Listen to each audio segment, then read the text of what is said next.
Want to say welcome, but you've been here already. Let's talk. Good afternoon. Good afternoon. Good afternoon. Listen, we are just a couple of days away, couple of days out from November the 7th. If you have not already voted absentee ballot, you want to go ahead and vote. We want to make sure that we are in position to change the trajectory of this great state. So so let's just make sure that we can get out and get things going. And we're going to pause for a call, take a quick commercial break, and play a song. And then we're going to come right back and we're going to dive right into these hot topics. And we are going to go to commercial right here on the Mike Magazine. Give us just a second here. The UPS store can help your small business with more ings than you realize. Shipping, packing, and boxing save you time for creating. Returning, printing, and shredding free you up to focus on designing. And notarizing, mailing, and mailboxing let you do more inspiring. For any ing you need, visit a convenient location near you and get back to playing. Every ing for small business is due to the fact that declining to reimburse. No. That right here. I've never seen a people more resourceful, more resilient. All right, I've never that's seen it. a people that bounce back, that get back up after every knockdown. All right. What I have seen Come on. in the great state of Mississippi.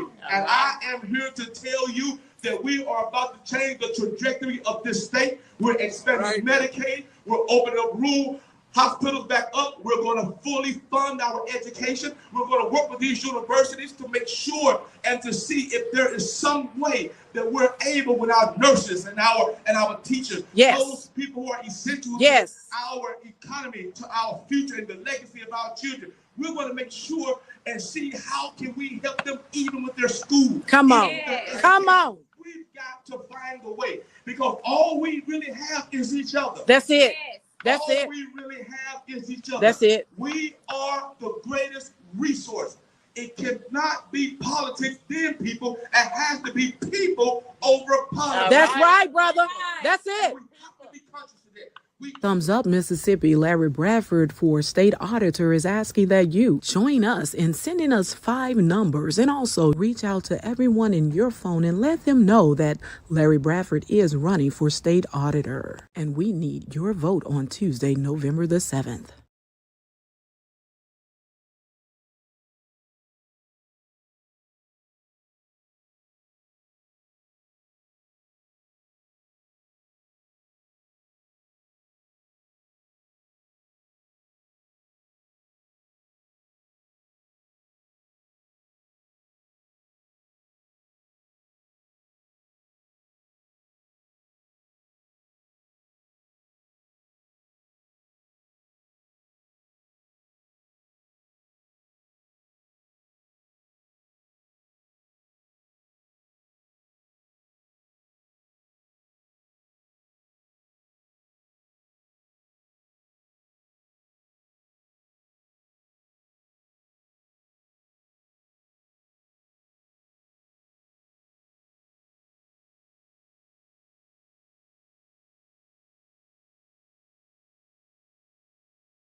You have been around at least, I know, all 82 counties. Let's talk a little bit about the campaign trail and what it has been like for you as it relates to running for state auditor. No, you've served in the capacity as a mayor in Anguilla, and you have a saying about the Anguilla area. Can you, can you tell us a little bit about that and your experience running over 82 counties? That's a big deal, brother. Yes, it absolutely is. It's definitely a big deal. Just to be able to go out and meet people that I, in otherwise never would have met, has been tremendous all by itself.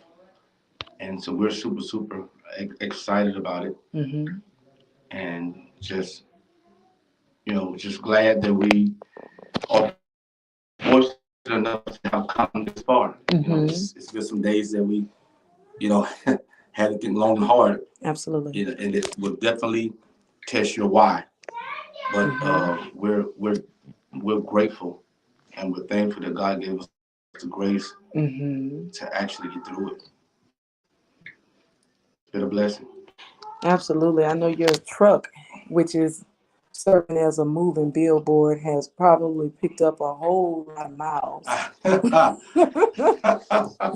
Yeah, that would be a pretty good assessment. And again, with that being a moving billboard, I know it will catch the attention of a lot of people. Have you gotten any comments about it? Absolutely. Is it a conversation starter? Absolutely. Absolutely. It's definitely a conversation starter. Definitely. It's definitely that. And people have been, they'll stop and they'll ask about it, and they'll ask me, about, just about what am I doing, what am I running for, I think the most questions that are asked is what is a state auditor? Yeah. What does a state auditor do? And I imagine, and with all due respect, that being the average person, and after I've spoken with an average person myself over in Washington County, and you were there for a press conference on yesterday, I want to play a little bit of that video, audio. Sure. If that's okay with you. Sure, absolutely. Go ahead. All right, give me just a second here. Yeah, so we're super excited about everything that we've done thus far. Have a tremendous team, a tremendous group of people, and just to meet the people in Mississippi that I've met. Mississippi, they are some resilient people, and we're just super serious excited about absolutely not just having and certification, with but that you are being said, qualified based on what I've witnessed and seen in your background. It doesn't take a Harvard degree, is what I've heard. Harvard law degree. It's good to have. I'm sorry? It's good to have. It's good to have. Absolutely. Not knocking it. But does this position call for a Harvard law degree? Well, it wouldn't hurt. However, there is a legal side to government, because you have to understand statutes and codes. But you have aldermen, city council, city managers, supervisors, and legislators and judges. Well, not judges, scratch it. Well, you have some judges, just a court judge, who may not have a Harvard law degree. Okay. And so you don't need a law degree if you're going to be a dentist. Right. You may need to have a good lawyer or retainer, but you don't need a law degree. Tell people about state auditor position, because a lot of people don't even know. And when we were in the press conference, one of the citizens from Washington County was very candid in saying that. Let me play the video from earlier today from the press conference. Give me just a second here. That right here. I've never seen a people more resourceful, more resilient. All right. I've never seen a people that bounce back, that get back up after every knockdown. Come on. What I have seen in the great state of Mississippi. And I am here to tell you that we about to change the trajectory of this state. We're expanding Medicaid. We're opening up rural hospitals back up. We're going to fully fund our education. We're going to work with these universities to make sure and to see if there is some way that we're able, with our nurses and our teachers, those people who are essential to our economy, to our future and the legacy of our children. We're going to make sure and see how can we help them even with their school. Come on. Come on. We've got to find a way, because all we really have is each other. That's it. That's all it. we really have is each other. That's it. We are the greatest resource. It cannot be politics, then people. It has to be people over politics. That's right, brother. That's it. We have to be conscious of that. Thumbs Up Mississippi, Larry Bradford for State Auditor is asking that you join us in sending us 5 numbers and also reach out to everyone in your phone and let them know that Larry Bradford is running for State Auditor. And we need your vote on Tuesday, November the 7th. Okay, and so going back to the question prior to the video, what does an auditor do? Because we got the average Mississippian who goes to work day to day. They know that they're taxpayers, but they don't understand how important that position is. We've been hearing a lot from other candidates, but for some reason, this race is being downplayed. And over here on this platform, I want to pay homage and give a platform where you guys can explain to this audience, what does it mean? What is an auditor? What does an auditor do? Well, let me address something you said. I don't believe that the race is being downplayed. I believe that the position has been downplayed. Because? Well, anytime that we come into the know, or anytime, and I'm not just speaking of a person of color, but whenever you become aware, whenever you become conscious, you can't. It's impossible to do better if you don't know better. Got you. I'm gonna just put this out there for people to consider. The state auditor's position, in my opinion, is more important than the governorship, because it doesn't matter what the governor does if the money that rolls into the state is not done with what it's supposed to and appropriately, and if it's not held accountable. You don't even need a governor. You don't have a state. You get it. Angie, I'm gonna get off calls. She's about to get it. She's about to get everybody in trouble. She's about to get us in trouble on this one. She's about to get us in trouble. That's my girl. But it's just true. If he who carries the purse strings, carries the decisions. Whether it's in a household or a government. I'm about to get off this. You listen. I gotta actually one Democrat, and that she's voting for our team as it relates to state auditor. There were several questions that were asked on that. It felt like almost like this panel discussion, but there were several questions that was asked. We were able to field all the questions from a fiscal management standpoint, and we left there with all the viewers having the confidence that we were the best candidate for this job. We do not need 5 years of what we've already had.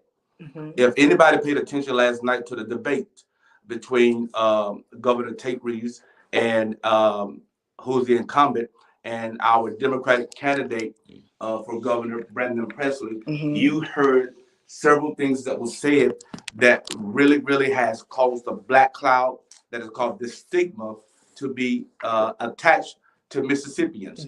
And you cannot define Mississippians by one administration. We will not allow that administration that has failed the people of Mississippi to define who we are, what we do, how we rise, how we succeed, how we overcome, how we get through.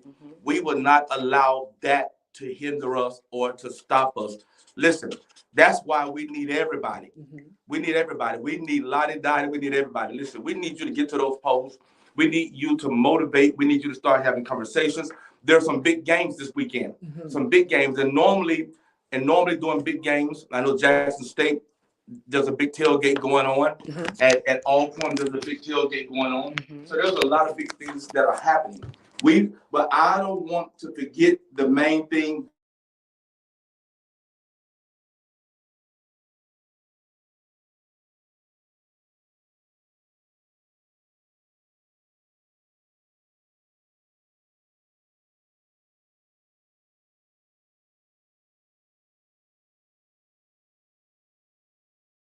Election that can never, ever be erased. That's what we have to do. We have to leave that mark. We have to let, and this is not so much this red or this blue thing that we're against each other. No, no, no. This is about people. We've got to put people over politics. Let me say it for those in the back. We've got to put people over politics. The greatest resource, if there's anything that Mississippi is known for it having a strong agriculture background and history, a history of agriculture, background of agriculture. But I want to tell you that narrative has changed. I've never seen a seed put itself in the ground. I've never seen a seed get itself out the ground. I've never seen a machine, hear me now, actually be made absent the hand or the intelligence of man. Okay, I know we got artificial intelligence now, this AI, but let me suggest this, that you cannot extract who we are from neither one of those equations, from whether it's a machine that needs to be turned on or some cotton that needs to be bought off the field. You can extract us from neither one of those equations.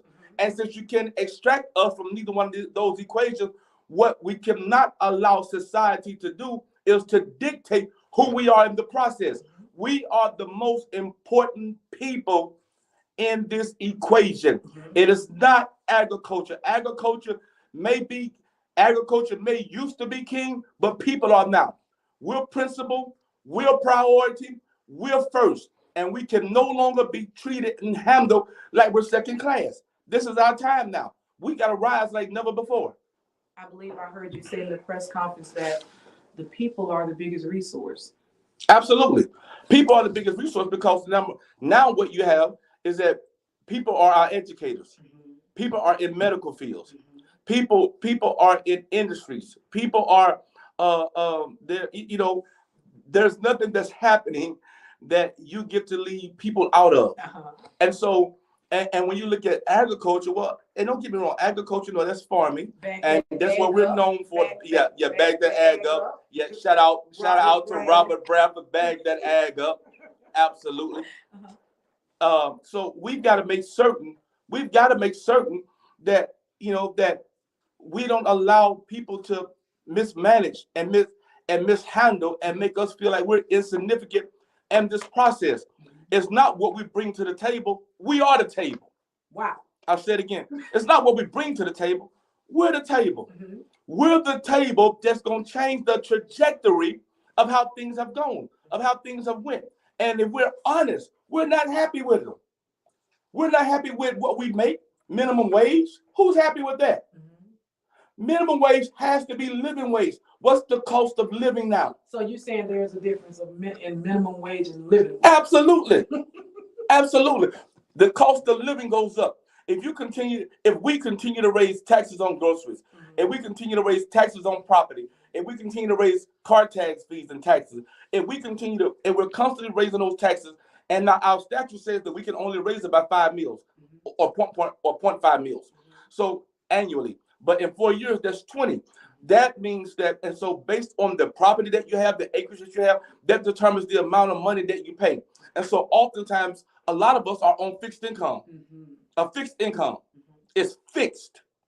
It's called fixed. It's a fixed income. So if my fixed income is $1,600 a month, fixed. What the government has told me is that I cannot live. If I'm gonna live beneath my means cannot exceed $1,600 a month. Who in the world came up with an income that you want to fix for me? No. We've got to make certain, ensure that we empower our entrepreneurs, that we empower small businesses, that we fully fund education, and that we give teachers the pay raise that they deserve. I believe our teachers need to be paid like NBA basketball players. They need to be paid like NFL. Seriously, they need to be paid like they're in the NFL. They need to be paid like they're professional athletes along that category, or maybe they need to be paid like they're in some movie and they got a starting role. They need to be paid equivalent to that, because when you look at the magnitude of what they have to deal with, when you look at them having to deal with our children, with them having to be mama sometimes, with them having to go in their own pocket and buy this and buy that and things of that nature to make sure that children got what they need. We need to come. We can no longer overlook how important they are to the future of what we are going to be, because they're literally training the minds. They're training the minds, and they're handling the behaviors. They're shaping the emotion of the next world leaders, the next president, the next vice president, the next legislative party, the next mayor, the next governor, the next chief of police. They're shaping those minds. They're shaping those people, and they need to be compensated for it. Now, you sound very passionate. I'm on a roll now. Let's get it. Let's get it. Let's get it. I'm like, go Ritter now. Let's go. Let's go. Let's go. And say, hey, for those who are out there listening, please, we do have a call-in number, and you are listening to Larry Bradford, and he's a candidate, Democratic candidate, who just snagged a Republican endorsement, okay? And we wanted to let you know that there's a call-in number, 601-948-5950, 601-948-5950. And going back to that endorsement, I want to back up just a bit, because she made mention that she votes her conviction. She's a card-carrying Republican, which I didn't know. I had not a clue until she did that endorsement on the telecast. And she says she votes her conviction, meaning that, they're going to vote in the best interest of what is good for them. And when I hear people speak like that, she's not just speaking for her. She's speaking for the people who she represents. And she made it her business to tell us that, hey, the state auditor's election is more important to her, in her opinion, right? And so that's her opinion, and we can't beat her up for it. But I totally agree with her, because if the state auditor carries the purse, and some of the woes that she was talking about, i.e. the hashtag fix the pumps, you said that that's not going to be anything that's hard. She's wanted to know where the money went. As state auditor, would you be able to investigate that and figure out where the money went and allocate it, or however it's done, towards the Mississippi Delta, in an effort to make sure that their concerns are reached, not just heard, but something is actually done? I want to make sure that not just her concerns are met. I want to make sure that the concerns across the state is met. If we were able to reach outside of the state to make sure that our neighboring states or this country concerns were met, then that's what I want to do. I tell people that there's a difference between a good leader and a manager. There's a difference. When you look at the incumbent right now, or just that entire administration, Simon Sinek has a book out that's called "What Is Your Why?" And it deals with what your conviction is and why it's your conviction. He also has a book out that I'm very fond of, because I'm very fond of leadership. And it says, "Leaders eat last." I'm concerned about people who, if you're in a leadership role, I mean, just think about it. Just think about it, honestly. Think about being in a leadership, a mom and a dad in a house with 5 children. And think about that you're about to have your last meal, okay? And it's about 3 days before payday. That's rough. Who eats first? So you've just fixed dinner. Ms. Angie, you just fixed dinner. Who eats first? The children. The children eat first? Okay. Right. Children eat first. Usually my husband eats first now. No. But in this scenario right. that you're talking about, Last meal. We're 3 days before. Mm-hmm. Oh, we have a call on line 1. Let me finish. Just stop. Take the call. So the children eat first. Then, even though the husband normally eats first, you know, if you fix on the plate. But if it's the last meal, I want, after the children eat, I want my wife to eat. Come on. All right. And then if there's anything left, I'll take that. Come on. Okay. So then I don't want anybody that's a governor, a lieutenant governor, any legislative, House or Senate. I don't want anybody who's concerned with them eating first. Me and mine. That's selfish. Oh, wow. That's self-absorbed. Okay. How in the world can you watch out for 3 million people and you can't handle the 7 people that's on your down ticket? Oh, wow. In your executive administration, you can't handle your legislative party. You can't handle none of them. So if you're going to look out for people, you got to look out for everybody involved. We're trusting you to handle our government. And this administration has shown us that they're only going to look out for a select few. They're only going to look out for a select group. That's not a win situation for everybody. That's my motivation for running. My motivation for running is that we need equality, we need diversity, and there's got to be inclusion. How you going to exclude me out of something that we help build? How you going to exclude me out of a narrative and that I'm taxed? Well, if you what is tax? What good is it for me to have taxation without proper representation? That's just as bad as not having a representation at all. Oh, wow. If I got taxation but no representation, that means if I voted you in, I want you to be a voice for me. I want you to be a voice. If you're in the House, if you're in the Senate, if somebody gets shot, if somebody's being wrong, if you're my state rep, if you're my senator, say something. And if you can't say nothing, go sit down somewhere. That's right. What they don't have to worry about when they get Larry Bradford, they don't have to worry about me flipping. They don't have to worry about me twisted. I would rather you know who I am now, so you don't get my representative. You getting the real me. You getting the real me, so you don't get a representative. So you can't say he got in. He say, no, this is who I am. This is who I am, and this is who I am by the grace of God. And so I'm thankful for where I am. But I'm sick and tired of a lot of this foolishness. We've got to get about the business of the people. Caller. We have a call on line 1. I'm sorry. If you're out there and you're listening, I got caught up. My name is Angela Buckner, the voice behind the mic, and we do have a call-in number. Their number is 601-948-5950. Caller, let's take your call. Hi, thank you for taking my call.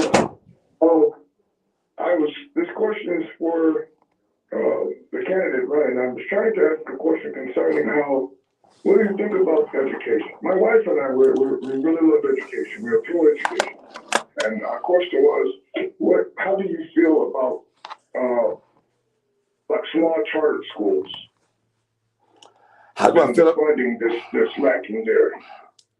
How do I feel about small charter schools and the funding that's lacking there? Yes, sir. Yes, sir. We have a school. We try to help different ones to get their second chance high school diplomas and stuff like that. So like a GED or an alternative school, maybe. Say it again. Are you saying something that helps with like a GED program or like this alternative school? Yeah, like a high school diploma. Yes. Let me say schools, private charter schools. Right. Let me say this. I was educated in the public school system, and so I am definitely for fully funding education. However, I believe that every individual should have the right to not just to the best education possible. If there's a scale from as it relates to how we're educated, I would want Mississippians to be exposed to the highest level of education that they're able to get before they go into the workforce. Education is enlightenment. It is illuminating. It is, and we have to make sure that we're leaving breadcrumbs, or we're leaving a trail of breadcrumbs for them to be successful. We shouldn't want what's coming behind us to have to work as hard as we have to work. There are some giants, some mountains, some obstacles that they shouldn't have to deal with. Yes. And so I'm for education. I'm for fully funding education. And however, if we can incorporate that into a public, and for where to be public funded, I'm all for it. If it's a charter location or whatever the case, and we can't, then let's look at maybe some funding to actually help that. Everybody's, like everybody's not meant to go to college. Maybe everyone's not meant to be in a public situation. Just Maybe recently, some people need like a special, a special attention or a certain attention, or a certain, just certain attention to really help to hone skills. technical skills, all types of different. And just recently, you talked. Your opponent talked about removing funding. Removing what? Funding. I'm hoping on November 7th that we can remove him from his funding. I'm sorry. Go ahead. For universities with anthropology, with universities with anthropology as a major. Now, when I spoke to him personally, he said he loves anthropologists. Nothing against them, but let's not use public funding for those majors, because Mississippi has a desperate need for teachers, for nurses, and people of that magnitude who can go to work soon after they are done with school. But I hear a lot of people who are saying that we don't want to cut the funding because they're concerned that African American studies will be on the chopping block next. Well, it's already on the chopping block. It's already on the chopping block. And so, and what he is saying that he don't want to remove those, they not remove them, but they should be as it relates to those disciplines. My comment to that is, and my thought to that is that we have to craft and create a environment that's inviting, that's user friendly.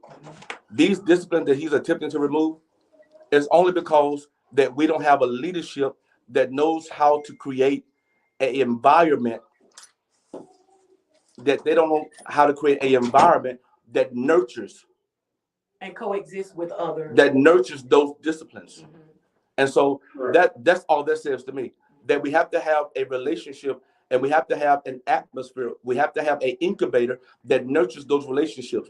And so you would rather remove them than actually bring somebody in that can nurture them, or actually look at other models. Okay. Here's the thing about a really good cook.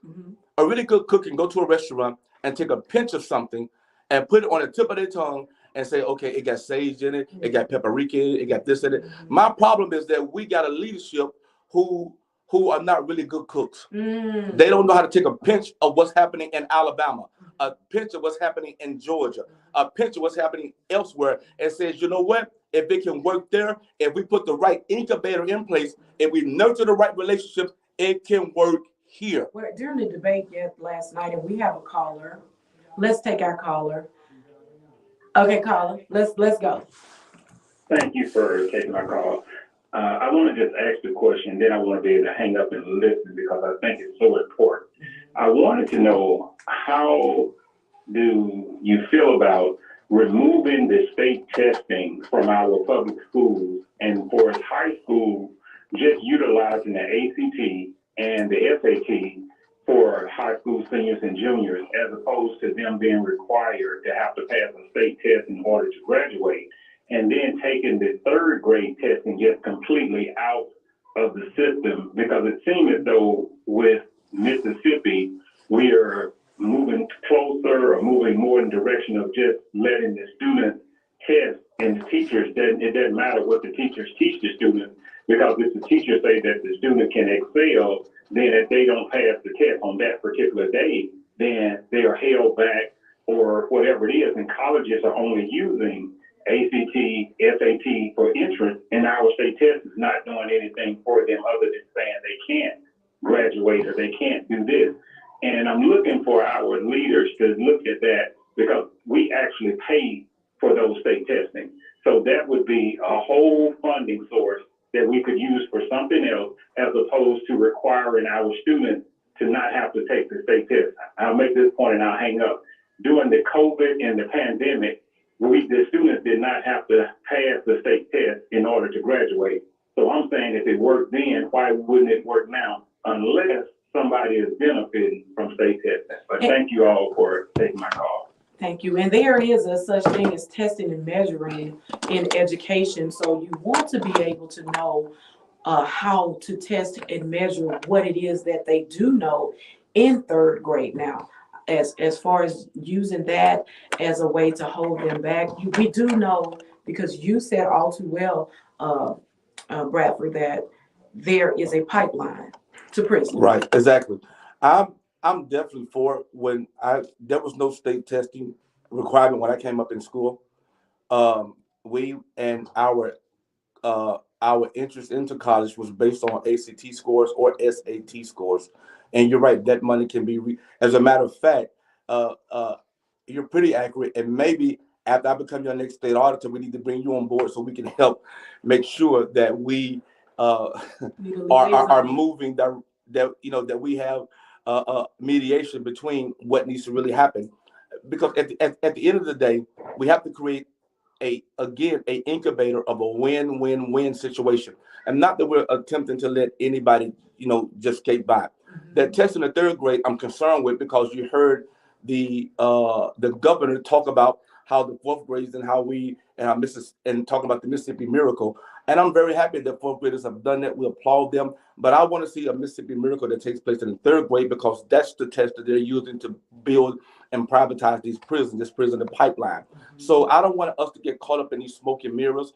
I don't want us to get caught up in deflecting, trying to get us to make us look at what they call their successes. I'm too busy looking at their failures. Their failures are much more larger than their successes.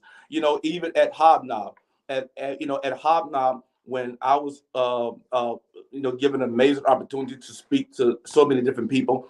Economics, that's my thing. Fiscal management, I've been in that for over 23 years. Investment banking, dealing with portfolios, performers, tax credits, infrastructure, P&L statements, balance sheets. That's my thing. I'll wake up at 3 o'clock in the morning and give you that. But here's the deal: when that was taking place, and as we were talking about how we have a $7 billion surplus, and how we can leverage that and negotiate our own interest rate and establish what I call a sinking fund account, and we can fully fund education, we can fully fund hospitals, and not jeopardize what our reserve is. I said, my whole thing, either these guys don't know how to do business or they've excluded it from us. But as your next state auditor, our doors will be open for business. I want to tell you, we are going to push economic development. We're going to push faith-based initiatives, even when you consider TANF. This is why I was really hoping, and our campaign got off to a slow start because of that tornado that wiped out Sharkey County, and I was a FEMA point person. And so we really didn't get traction until around May. But I was really hoping to connect with the faith leaders, because here's the thing. When you look at that Family First, that was a nonprofit, okay? There was a nonprofit that was dealing with, children and mothers, and they have different programs. We don't have to reinvent the wheel, faith leaders. Connect with me. Preachers, connect with me.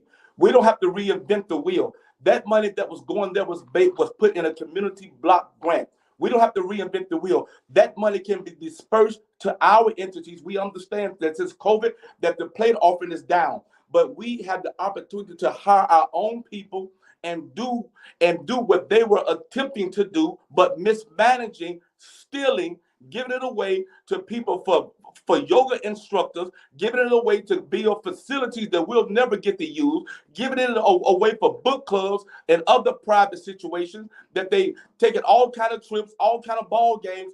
They were giving away TANF and welfare money, and I'm outraged about that, because that money could have been going to help our communities. We could have been putting together community block grant programs that would help our neighborhoods, that would cause them to rise, that would cause them to resurface, to be resurrected, and to thrive like never before. But instead, you want to talk about closing a school like Lanier down? No, don't close a school like Lanier down. Close down these rascals who's stealing this money, who done took welfare money, they done took TANF money, they done took it from the most needy people, and then you take it from the poorest state. That ain't nothing but the devil. Oh, I thought I was at church. I'm sorry.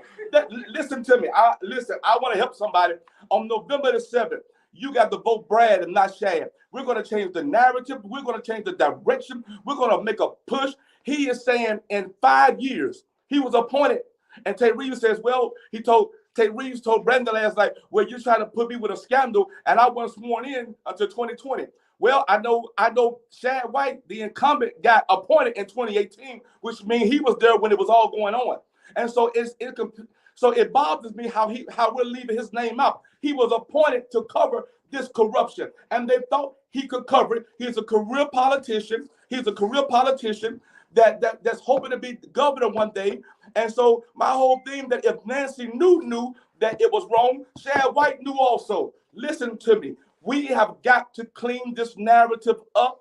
We have got to fix it. This is our opportunity. Our vote is our voice. We've got to show up. We've got to be motivated. We got to have a momentum. We have got to have movement and activity like we never had before. There has got to be a frequency and a sound that goes out through Hinds County, that goes out through Madison, through Rankin County, through Warren County, that goes out across this great state, this Magnolia state. And we have got to let them know that corruption has no place in our local government. We're going to fix it. People profit off what's broken.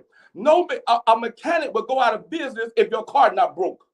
And so all they're doing is merchandising over what's broken. Farmers still ain't got their money yet. 40 years, they still ain't got it. So what they keep doing, they keep merchandising and they keep trying to profit. That's why the pumps ain't fixed, because they profit off federal money that comes down and they don't fix anything. And here's the thing, all this money goes to finance and administration. Well, who oversees finance and administration? The state auditor. Everything, all the public accounts, hospitals, hear me, your universities, your community college, your public schools, they're under the oversight of the state auditor. Every agency, every commission, they report to the state auditor's office. So you got to understand that whoever controls purse strings, you have to know also controls a lot of the decisions and how it's made and how quickly it's carried out. That's why you got to have the right person in the right place doing the right thing. Listen, vote Brad, not Shad. November the 7th, and we're going to change the direction of our state. I want to cut in here and say thank you all so much for tuning in. You are listening to. He's gotten all worked up. I'm sorry. I got happy. Larry Bradford for state auditor, and that number is 601-948-5950. And we have 10 minutes left. But I do want to mention, because when I hear the state auditor's office, I think about PPP money and how some of the people who were recipients of PPP money ended up on Shad White's Facebook page because they were, I gotcha. And it affects the small business owners who may have not had complete understanding of how that money was supposed to work for them. Now, not all, but some who truly believed in their heart of hearts that PPP money should have been their money. Their faces went up on Shad White's Facebook page, but people are still saying, Angie, we are waiting to see Phil Bryant's face. They are yet to put his picture up, but John Davis' face is out there, and there is a campaign out there saying Shad White ain't right. Shad White ain't right. Well, why is he not right? Well, there are some strong allegations out there going over the state, and an anonymous letter came out today saying that a prominent person in Coffeyville has yet to be investigated, a white woman who Shad White allegedly knows, and the city has been begging and asking and pumping and pleading and begging that an investigation is open on Miss Rita. I can't think of her last name, but anyways, there are several allegations out there, and to see excuse me, that for the next 4 years, Shad White is allegedly waiting he's like a governor in waiting, because based on my observation and the history of this state, oftentimes a person in the state auditor's position goes on to be the governor. And this race has been really quiet as it relates to people hearing from Shad White, hearing from Larry Bradford, and as we heard Angie Estes say of the Mississippi Republic Free Press, this race is more important than the other race that they are pushing and pumping and prying now. We shouldn't allow people to tell us which race is more important. We shouldn't allow people to tell us what race that we should pay attention to.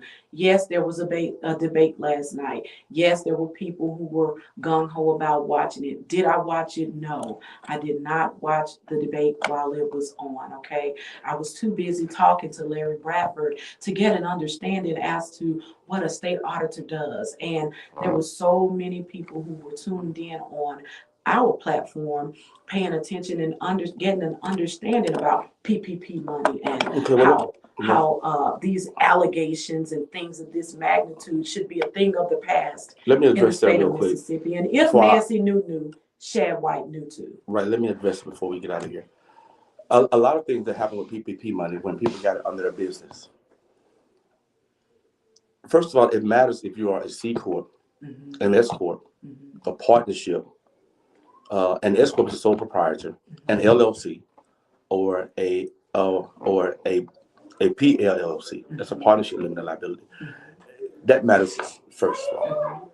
Second of all, it matters that you understand how to set your accounts up, from a general fund account to even an account that you pay your taxes. Could you do a clinic for that as state auditor to educate people? How There's a could you line item. educate them? There's a line item that allows for education, because one of the things that I want to do as state auditor is there's a couple things I want to do. One, I want to do something that we actually go around and we do something with young men and have some type of mentorship and leadership program from a government standpoint that they learn about municipal government, county government, statewide government, and federal government. That we teach them how they work and the mechanics of them all, and how they coexist together. That's one thing that I want to make sure that we do. The second thing that I want to do, I want to make sure that I'm visible. I want to make sure that we have citizen engagement. I want to make sure that we have a community involvement. You talked that about we're an meeting, open door policy. right? And we have an open door policy where people get to come in every day from Monday through Friday from 9 to 5, and their complaints will be heard. Because there's no way that we know what's wrong if individuals don't say something. Let me ask you. And so now, but PPP money, so what I would have done, like for instance, let's say that when COVID hit, that if you're a business owner and so now you're having to do online stuff out of your house, well, now see what should have happened is that your business actually should have been leasing from the owner or whoever the proprietor is. That money should have been paid, and you should have been keeping a paper trail of that. You also should have had a bookkeeper or some type of accountant if you're not good with Excel, QuickBooks, or even Peachtree, which I'm still fond of. I'm old school. I probably just dated myself. You have to understand how those different instruments work as it relates to tracking. You've got to track. We're taught in banking that if there's no paper trail, it didn't happen. Wow. So we got to make sure that that's done. And we got to treat people about I tell people, I said when O.J. Simpson went to prison and that civil lawsuit and got sued, they couldn't get anything because he had bought a $100 million whole life policy. Wow. And our Constitution says that that's the one thing that you can't sue. So when he got out, he cashed it in. So he's back he's back a millionaire. We have to teach people about trust in these different shelters to actually help them to protect their assets and protect their legacy. Those are things that I really, really want to be able to just communicate and help people to move forward and help people to navigate. Because understand that we're no longer playing checkers. We got to play chess now. So that means that we got to make chess moves. We got to make big boy moves now. If we're going to compete, if we're going to swim with sharks, then we've got to know how to navigate. We got to know how to catch the rhythm of the stroke. We do know that during COVID, a lot of entrepreneurs just popped up, Mhm. and they found that, they would much rather work for themselves. I did hear your opponent say, oh, there are several jobs out there, we're doing good, and people just need to go. But what I'm finding is that people would much rather work for themselves. And what you're talking about as it relates to that item line for education, that will prove beneficial in our community across this state. Well, see, and I know that's about our time. If anyone, and I'm sure that there are several listeners who travel, who probably have gone to Bahamas, Jamaica, Montego Bay, Cozumel. These are tourist places. Right. And so their economy is based on tourism. And when I can remember first of all, I'm like, man, everybody's so nice. And then I was later told by the minister in Grand Bahamas, well, they're paid to be nice because they understand that if you don't come over here, then our economy suffers. So when I saw that, and I saw tourism, and I saw all of these mom and pop shops up, and I said, and I came back, and this is a third world country. I said, there's no reason why we cannot be successful. This is the model. This is the template. I don't have to reinvent the wheel here. So I want to come back, and I want to make sure that as state auditor that we empower our small businesses. There are $2.3 billion, 2.3, not million, but $2.3 billion in goods, services, and supplies. And we get less than, and minorities get less than 5% of that. Well, guess what? Your contracts are also under the oversight of the state auditor's office. Your grant money is under the oversight of the state auditor. So we can make sure now that there's equality at that table, that those are just not going to different individuals who, and not coming to us. So we have an amazing opportunity here, and I don't want us to miss the moment and drop the ball. Listen. Vote your conviction. Not just that. If I was a lottery player, I would tell them that you got a lottery ticket on it. Your Democratic ticket is a lottery ticket, a winning ticket. And you get to win for the next 4 years. And hopefully that we've done well enough that you'll win another 4 years after that. Right people, right place, right time. The thing right now is don't just vote. This is what I tell people. Follow your vote. Don't just give Larry Bradford your vote. Follow your vote. Make certain that your vote is doing what you want it to do. Last question: would you be open to a debate with Shad White? Absolutely. Do you think he would debate you? I've challenged him to 2 debates openly, and he's yet to respond. And it does him well to not respond. But if he was to, I'm absolutely yes. Yeah.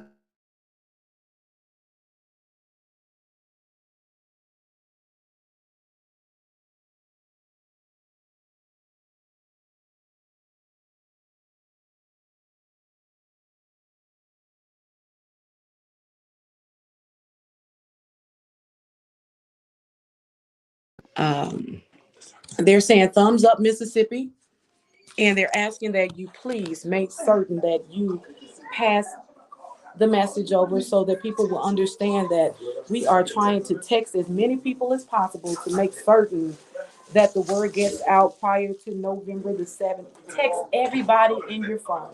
Angela Bugby here, the voice behind the mic, and we want to say thank you so much.